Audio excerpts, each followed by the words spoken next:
This is my first look at the Batana hair oil. This package came from Wonder Family.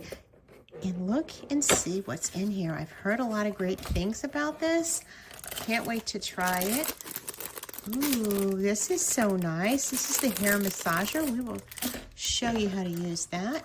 This amazing hair oil is sourced mainly from Honduras. It has Batana oil in it, castor oil, aloe vera, shea butter.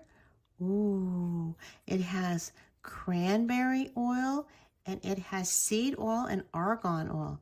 It's very rich and thick. Oh, it smells good too. So you can apply it for 5 to 10 minutes as a quick conditioner or leave it on for 50 to 60 minutes. I'm gonna leave it on for the 50 to 60 minutes and massage it while it's in your hair. You warm it up in your hands for a little bit before you put it on your head. So we're gonna take some of this luscious oil. It's thick like putty, and we're gonna warm it up in our hands, and I'm gonna apply it to my scalp.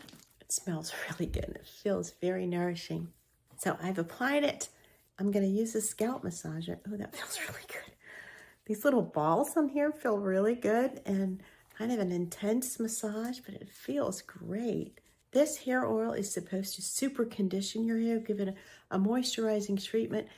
It's very rich, and the scalp massage helps to stimulate the scalp, all of which keeps it in very good health and stimulates hair growth. You can wrap it up in a towel or a shower cap.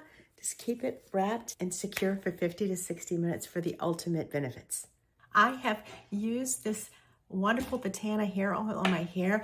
I did the full treatment last night and I used the hair massager, and it's so great. It's very thick and condensed in its nutrients. It feels like honey. It is so rich and luscious. It's a deep conditioning, and it's very soft. My hair was very frizzy before, and it's like a super rich treatment, and I'm very pleased with it. I love it. This product was provided for me for my honest review, and I highly recommend it.